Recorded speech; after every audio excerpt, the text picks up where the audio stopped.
அனைவருக்கும் வணக்கம். லட்சணியா பண்ணையிலேருந்து மகேஸ்வரன். நாம் இன்றைக்கி பார்க்குறது பார்த்திங்கன்னா நம்ம பட்டு செடியோட குரோத் எப்படி வளர்ந்துருக்கு, ஏன்னா புதுசாக நம்ம போட்டிருந்தோம். அந்த பட்டு செடியோட வளர்ச்சி எப்படி இருக்குது, முளைப்பு திறன் எப்படி இருக்குன்னு பாருங்கள். அதை பற்றி நம்ம இன்றைக்கி பார்க்கலாம். அதே மாதிரி பார்த்திங்கன்னா பட்டு செடி போடும்போது நம்ம ட்ரிப்ளிகேஷனில் போட்டிருக்கோன்னு சொன்னால் வளர்ந்த பின்னாடி வீடியோ போடுறோன்னு சொல்லியிருந்தோம். அது எப்படி இருக்குது அப்படிங்கிறது இப்போ வீடியோவுக்கு காட்டுறேன் பாருங்கள். இப்போ பார்த்திங்கன்னா பட்டு செடி ஓரளவுக்கு நமக்கு இந்த குச்சிகள் வச்சு போடும்போது கரணைகள் வந்து கட் பண்ணி போட்டால் கொஞ்சம் லேட்டாக வருதுங்க. இது பார்த்திங்கன்னா வளர்ச்சிகள் எப்படி இருக்குன்னு பாருங்கள். மேக்ஸிமம் ஒரு நம்ம போட்டது இந்த செடிக்கு பார்த்திங்கன்னா ஒரு 1000 செடி போட்டோம், 1000 கரணை போட்டோம். அந்த 1000 கரணையில் ஒரு 800 கரணை பொழைச்சிருக்கு, ஒரு 200 கரணை போயிடுச்சுங்க.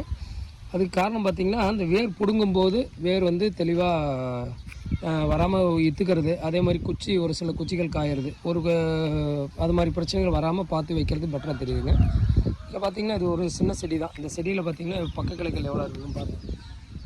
ஒரு 5-6 போத்துக்கள் வரும்போது உங்களுக்கு குரோத்தும் நல்லாயிருக்கு. இதுக்கு முன்னாடி போட்ட பட்டு செடி நம்ம இதில் என்ன வேலி மசால் நம்ம சாகுபடி பண்ணியிருந்தோம். அந்த வேலி மசால் சாகுபடி பண்ணியிருந்தோட கூடவே சேர்ந்த பட்டு செடியும் வந்ததுனால சரி அப்படியே இருந்துட்டு போகுது அப்படின்னு சொல்லி விட்டாச்சுங்க. பசுந்தீவனங்கள் நம்ம என்ன கொடுக்குறோம் அப்படிங்கிறத பற்றி நம்ம போட சொல்லியிருந்தாங்க. இது பார்த்திங்கன்னா நம்ம கொடுக்குற பசுந்தீவனங்கள் பார்த்திங்கன்னா இது தான் கொடுக்குறோம், வேலி மசால், பட்டு செடி. அதுக்கு அடுத்து குட்டிகளுக்கு மட்டும் செம்மந்தலை கட்டுறோம். குட்டிகளுக்கு செம்மந்தலை ஏன் கொடுக்குறோம் அப்படின்னா குட்டிகள் கொஞ்சம் நல்ல ரிசல்ட் வருது, அதனால் குட்டிகளுக்கு செம்மந்தலை கொடுக்குறோம். செம்மந்தலை நம்ம போட்டு ஏற்கனவே ஆல்ரெடி நம்ம வீடியோவில் போட்டிருப்போம். அது மட்டும் இல்லாமல் இந்த களைகள் கட்டுப்பாடு மெயினாக வேணுங்க. பார்த்திங்கன்னா எவ்வளோ களைகள் இருக்குதுன்னு பாருங்கள். பட்டு செடி காட்டில் புல்லு எவ்வளோ புல்லு வந்திருக்குன்னு பாருங்கள். இப்போ நம்ம ஒரு டைம் என்ன பண்ணுறோன்னா செடிகள் வந்த பின்னாடி செடியை அறுத்து நம்ம க்ளீன் பண்ணி எடுத்த பின்னாடி அதில் இருக்க களைகள் பூரா எடுத்துடுறோம். க்ளீனாக இது மாதிரி க்ளீன் பண்ணும்போது உங்களுக்கு பார்த்தாவே தெரியும், இதுக்கும் இதோட செடியோட வளர்ச்சியும் உங்களுக்கு தெரியும் வித்தியாசம். அப்போ களைகள் முற்றிலுமாக இல்லாமல் இருந்துச்சுன்னா நல்ல லெவலில் வளர்ச்சிகள் இருக்கும். அதுக்கடுத்து பார்த்திங்கன்னா செம்மந்தலை, நம்ம செம்மந்தலை பற்றி மெயினாக சொல்லுங்கள். செம்மந்தலை பார்த்திங்கன்னா நமக்கு நண்பர் தான் கொடுத்தாருங்க. செம்மந்தலை பற்றி நமக்கு தெரியாது. ஃப்ரெண்டு ஒரு ஃபார்முக்கு போயிருக்கும்போது நம்ம நண்பர் கொடுத்துருந்தாருங்க. அதில் பார்த்திங்கன்னா செம்மந்தலை ரிசல்ட்டு நல்லாயிருக்குங்க. மெயினாக செம்மந்தலை குட்டிகளுக்கு நல்ல ரிசல்ட்டு, குட்டிகளுக்கு போடலாங்க. போடும்போது நல்ல ரிசல்ட் இருக்கும். உங்களுக்கு கவாத்து பண்ணி போத்து வரும்போது பார்த்திங்கன்னா ஒன்று ட்ரில்லர் இருக்கணும். நம்ம வீடியோவில் பார்த்துருக்கவங்களுக்கு தெரியும். குச்சி ஒரு நல்ல ஹைட்டில் விட்டுட்டு ஒரு 3 அடி விட்டுட்டு கட் பண்ணும்போது நல்ல குரோத் வருதுங்க. குரோத் வருது, நல்ல ஹைட்லேயே வருது, இலைகளும் நல்லா இருக்குது. இதில் ஒரே சம்மந்தலையில் ஒரே ஒரு விஷயம் என்னென்னு கேட்டிங்கன்னா பூச்சிகள், ஒரு சில பூச்சி பார்த்திங்கன்னா வெள்ளைப்பூச்சி ஒன்று வருது. அது வரும்போது கொஞ்சம் இலைகளோட குரோத்து குறைஞ்சி போயிடுது, இலைகள் கொட்டுது. மிச்ச டைமில் மழை காலங்களில் செம்மந்தலையோட ரிசல்ட்டு நல்ல ரிசல்ட் இருக்குது. ஆடுகளுக்கு முக்கியமான பசுந்தீவனத்தில் செம்மந்தலை, பட்டு செடி, வேலி மசால். அதுக்கு அடுத்தபடியாக பார்த்திங்கன்னா கோஃபோர் கோஃபை தீவனங்கள். வேலி மசால் கோஃபோர் கோஃபை பார்த்திங்கன்னா நல்ல ரிசல்ட்டு. இப்போ நம்ம பார்த்திங்கன்னா ஆடு வச்சுருக்கோம், நமக்கு தாயாடுகளுக்கு 25 தாயாடுகள் வச்சுருக்கோம். அந்த 25 தாயாடுகளுக்கும் நமக்கு தேவையான தீவனங்கள் பார்த்திங்கன்னா ஒரு 80லேருந்து 1 ஏக்கர் தான், 80 சென்ட்லேருந்து 1 ஏக்கர் தான் நம்ம போட்டிருக்கோம். அந்த 1 ஏக்கர் நல்ல ரிசல்ட் இருக்குங்க. உங்களுக்கு பார்த்திங்கன்னா தெரியும் ஒரு செடி வந்து எவ்வளோ குரோத் பட்டு செடி வருதுன்ட்டு. இது 3வது கட்டிங் பண்ணியிருக்கோம். நம்ம கிட்டத்தட்ட பார்த்திங்கன்னா இப்போ பட்டு செடி ஃபுல்லாக பண்ண ஆரம்பிச்சிட்டோம். அது பண்ணுறதுனால கொஞ்சம் நல்ல ரிசல்ட் இருக்கிறதுனால பட்டு செடியாக பண்ணுறேங்க.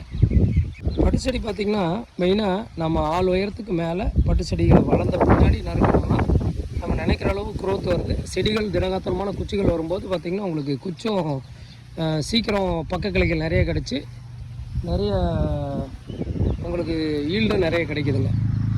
ஈல்டு நிறைய கிடைச்சதுனா தான் நமக்கு பசுந்தீவனம் நிறைய கொடுக்க முடியும். ஒருவேளை நம்ம ஃபார்மில் பார்த்திங்கன்னா ஒரு வேளை மட்டும்தான் நம்ம பண்ணியிருக்கோம், ஒரு வேளை பசுந்தீவனம் பண்ணியிருக்கோம். ஈவினிங் மட்டும் பசுந்தீவனம் கொடுக்குறோம், காலையில் மார்னிங் வந்து ட்ரை ஃபாடர் கொடுக்குறோம். அதே மாதிரி பார்த்திங்கன்னா வீட்டு தோட்டத்தில் வெங்காயம் போட்டிருக்கேன். வெங்காயத்துக்கு கூட ஏன்னா இது நம்ம காய்கறிகள் மெயினாக வாங்குறதே இல்லைங்க. உங்களுக்கு நம்ம வீடியோ ஃபாலோ பண்ணுறோம் எல்லாத்துக்குமே தெரியும், காய்கறிகள் வாங்குறதில்ல. இது மட்டும் இதில் பார்த்திங்கன்னா 3 பாத்தி நம்ம வெங்காயம் போட்டிருக்கனால தேவையான அளவு வீட்டுக்கு தேவைங்கிற அளவுக்கு நமக்கு இந்த வெங்காயமே போதுங்க. இது பார்த்திங்கன்னா ஒரு 3 மாதத்துக்கு நமக்கு தேவைப்படும். அதை எடுத்துருவோம், மறுபடியும் திருப்பி இந்த 3 டியூப் அளவுக்கு தான்.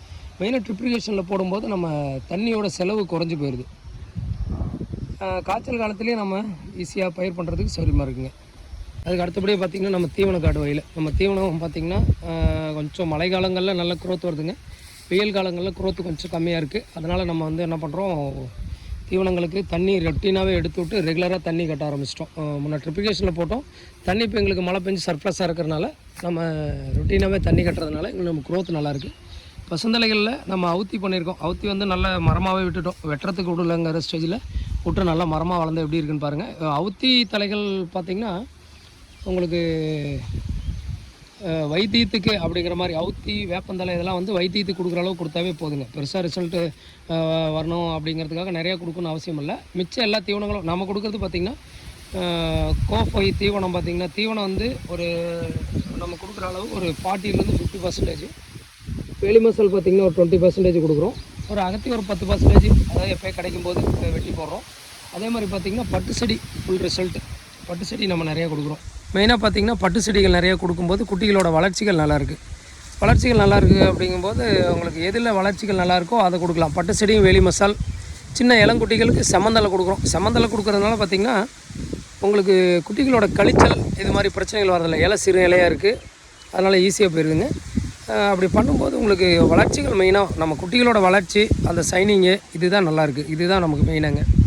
இது மாதிரி நம்ம கொடுக்குறனால ஆடுகள் நல்ல போஷாக்கோட வளர்ச்சிகள் இருக்குங்க. ஆடுகள் நம்ம சப்ஸ்கிரைபர் அதே மாதிரி நம்ம யூடியூப்பை ஃபாலோ பண்ணுறவங்களுக்கு எல்லாத்துக்கும் தெரியும் நம்மளது ஆடு எப்படி வளர்ச்சி இருக்குது அப்படிங்கிறத. இது மாதிரி பயனுள்ள தகவல் தெரிஞ்சுக்கணும் அப்படின்னா நம்ம சேனலை சப்ஸ்கிரைப் பண்ணிக்கோங்க. வீடியோ அடுத்தடுத்த வீடியோக்கள் வந்து சேரும். Bell button அமைக்கிங்க. வீடியோ பார்த்த அனைவருக்கும் நன்றி, வணக்கம்.